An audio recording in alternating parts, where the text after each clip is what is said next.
I'm Dr. Ben Lerner with Zero to a Million. This is about doctor money. I'm going to cover the 4 common and likely landmines that will sabotage a chiropractor's chances at financial independence or financial affluence. Due to a lack of awareness, understanding, and training, chiropractors rarely have what I'd call doctor money. Friends of mine that are financial advisors, planners, and brokers are always shocked at how little true net worth chiropractors actually have. Due to the value of chiropractic, what it provides for humanity, they should be the richest doctors in the world, but they're not. Now, I got lucky.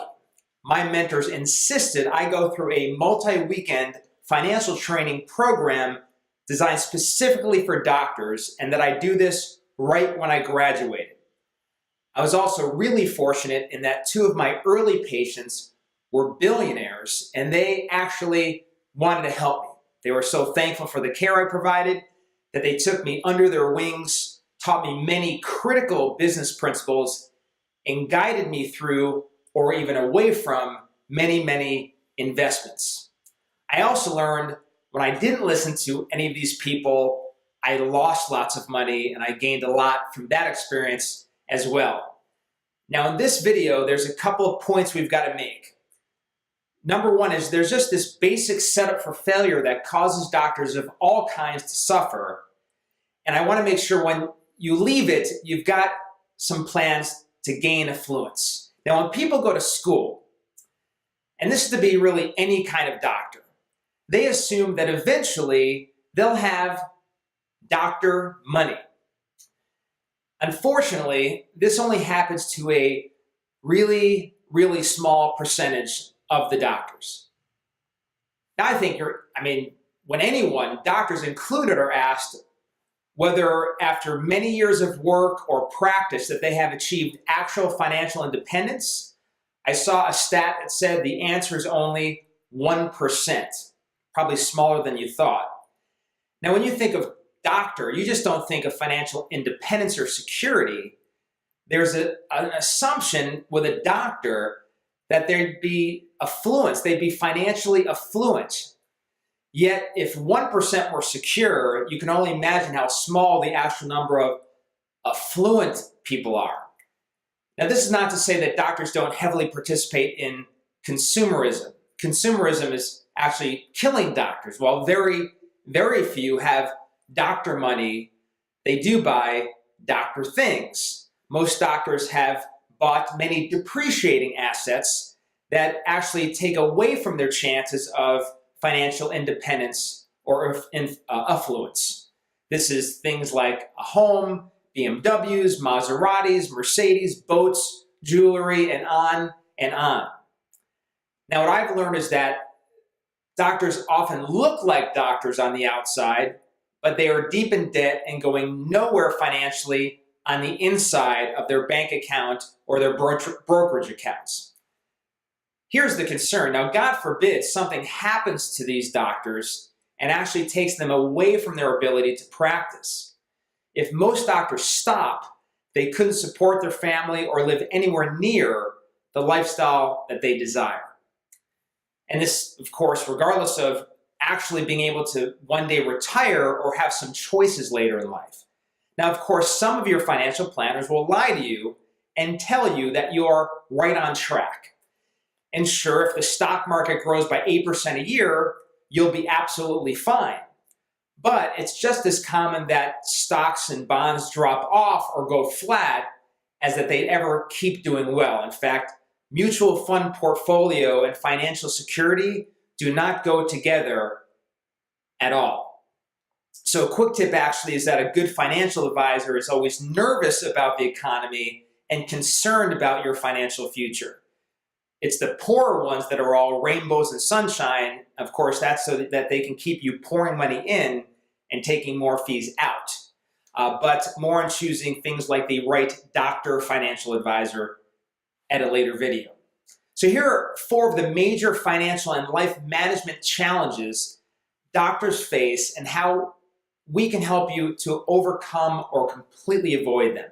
Now, the first one you can't get away from, it's number one, loans and a late start. Now, this seems obvious, but it may be worse than you think. Now, the average doctor finishes school between the ages of 25 and 27 and may not really get started in practice and making any legitimate income until they're 28 to 30 or even older. Now, that's a late start. Plus, add to this delayed beginning that most doctors owe $150,000 to $250,000 in debt. It's a financial fact that the sooner anyone gets out of debt and starts investing, the better. Minimizing your interest payment costs and putting money in interest-producing investments early can mean hundreds of thousands or even millions of dollars later over those who had a late start, like a doctor. So doctors, on the contrary, they have a huge debt, delayed income, and so they are starting off way behind. That's the first problem. The second landmine: doctors are busy and focused on being doctors.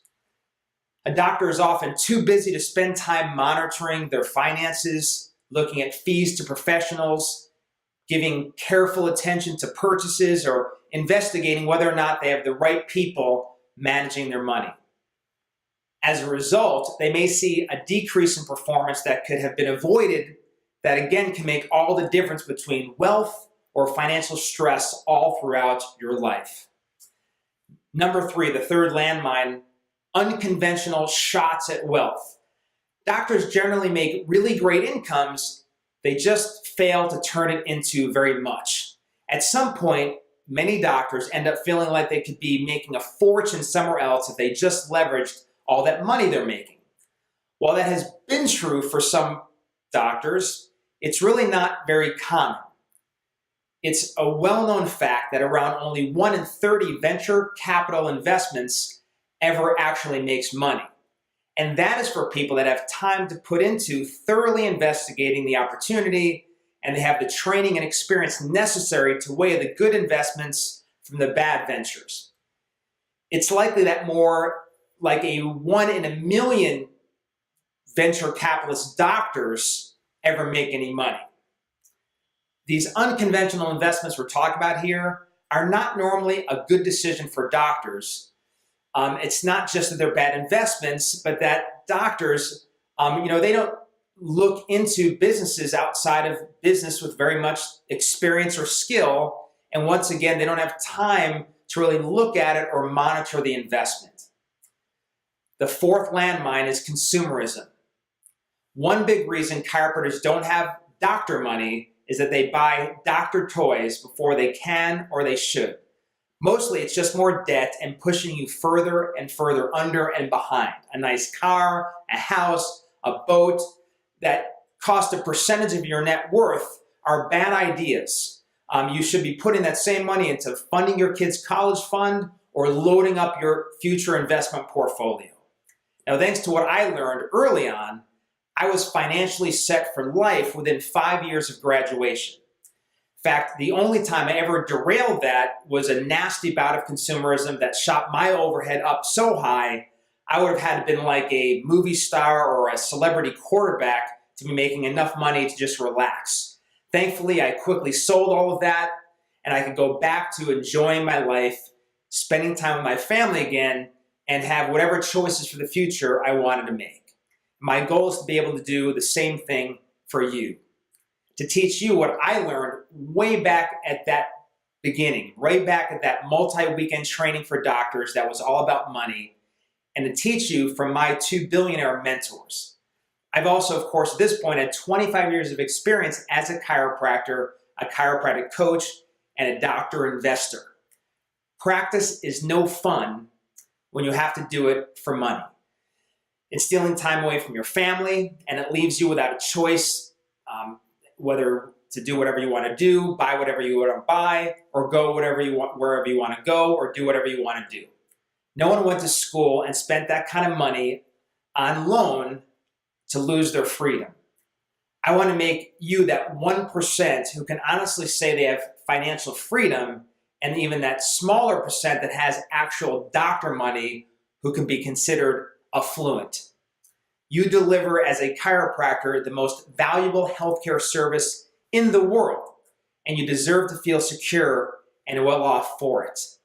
Trust me, the best is yet to come.